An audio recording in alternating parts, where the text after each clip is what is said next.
Bonjour à tous, aujourd'hui je vous présente le lieu où j'ai passé les 6 derniers mois. Il s'agit du siège de Vinci SA. Vous pouvez voir le hall ainsi que la grande verrière et le bureau que j'ai eu la chance d'occuper pendant 6 mois. Je vais donc commencer par vous présenter l'entreprise Vinci. Vinci est un acteur majeur des métiers des concessions et de la construction, présent dans plus d'une centaine de pays. Nos activités sont au cœur des enjeux du monde d'aujourd'hui. Mobilité, énergie, environnement, vivre ensemble, les villes et les territoires se transforment. À la fois investisseurs, constructeurs et opérateurs, Vinci est un acteur majeur de cette transformation.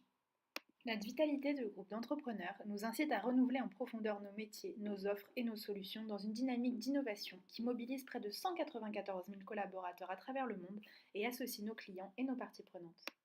En 2017, le groupe réalise un chiffre d'affaires de 40,2 milliards d'euros pour un résultat net de 2 747 000 euros, 194 428 collaborateurs, 3 000 business units répartis dans 118 pays. Anciennement Société Générale d'Entreprise, c'est une entreprise française créée en 1899 par deux ingénieurs polytechniciens. Elle est contrôlée successivement par de grands groupes durant plusieurs années, jusqu'en 2000 où elle devient Vinci. Depuis 2010, elle est donc dirigée par Xavier Hullard, président-directeur général, et est composée à ce jour de 2100 entreprises à travers le monde, dont 1500 en France. Son slogan est le suivant: les vraies réussites sont celles que l'on partage. Vinci se divise donc en deux branches, concession et contracting, elles-mêmes respectivement composées de 4 et 3 pôles métiers, soit 7 pôles métiers au total. Vous connaissez sûrement Vinci, autoroute, aéroport, parking, immobilier, vous avez sûrement déjà vu notre logo quelque part, ou même été client ou utilisateur d'un de nos services ou d'une de nos installations. En effet, si aujourd'hui Catch Paris et Catch Bordeaux ne sont qu'à 2 heures de train, c'est grâce à un chantier Vinci. C'est donc le 1er février que je suis accueillie par Olivier Goron, mon tuteur, au sein de la coordination achat Vinci. À ce jour, ce sont plus de 1000 collaborateurs qui occupent un poste d'acheteur à Vinci, et les achats sont organisés de la manière suivante.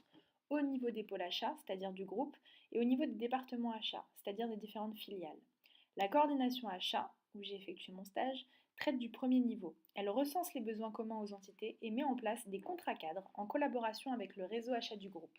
Elle veille à leur application, suit les performances obtenues et apporte les corrections nécessaires pour atteindre les objectifs fixés. Elle est en charge des achats généraux et génériques, communs aux différents pôles métiers. Ces achats sont dits hors production, c'est-à-dire qu'ils ne sont pas directement intégrés dans la production du produit final, mais ils contribuent au fonctionnement dans les différents départements de l'entreprise. La coordination des achats a une fonction transversale dans le groupe. Elle est de type incitative, c'est-à-dire qu'elle met en place des contrats communs à tout le groupe, appelés contrats cadres, mais qui ne sont pas obligatoires. Les business units restent alors libres de passer ou non par les contrats cadres négociés par les acheteurs.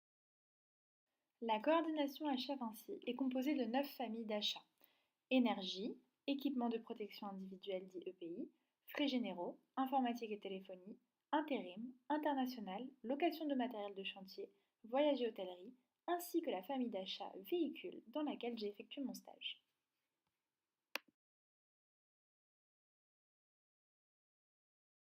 En arrivant chez Vinci en février dernier, la première mission qui m'a été confiée a été celle de gérer le sujet des primes de volume ou remises de fin d'année. En effet, chaque contrat cadre prévoit avec le fournisseur un certain pourcentage sur le chiffre d'affaires réalisé qui sera reversé aux entités en fonction de leur consommation. Mes missions étaient donc de mener la campagne de primes de volume en demandant le reporting aux fournisseurs, de les analyser, les vérifier, puis ensuite de facturer et de suivre le paiement des différentes primes de volume. J'ai donc dû faire différentes relances, des rappels des conditions contractuelles, afin de pouvoir reverser ces différentes sommes aux entités du groupe Vinci. Cette mission m'a apporté deux choses, notamment elle a développé mes capacités sur le logiciel Excel, puisque tout se passe dessus, et ensuite mon approche au niveau des relations fournisseurs. Je vais maintenant vous parler de ce qui a été la principale mission de mon stage et ce pourquoi j'ai été recrutée au départ. En effet, au sein de la famille d'achat véhicules, il existe différents contrats mis en place: location courte durée, moyenne durée, longue durée, vitrage, pneumatique et constructeur automobile. Seulement, depuis quelques temps, les filiales du groupe font remonter leur envie de voir naître un contrat cadre concernant l'aménagement de véhicules utilitaires. Ce sujet, jamais abordé de manière nationale au sein du groupe, m'a été confié. J'ai cette grande chance d'avoir pu piloter un projet de référencement fournisseur grâce à un tuteur qui a su me faire confiance. Tout d'abord, j'ai dû commencer à étudier ce marché, ses acteurs, ses enjeux. Puis, je me suis rendue sur un salon professionnel, le salon Flotte Auto, où j'ai eu l'opportunité d'aller rencontrer divers fournisseurs au nom de Vinci. J'ai donc rencontré des commerciaux grands comptes qui m'ont fait démonstration de leur savoir-faire. Suite à cela, j'ai analysé les données obtenues lors du salon, puis j'ai démarré une prise de contact avec tous les fournisseurs.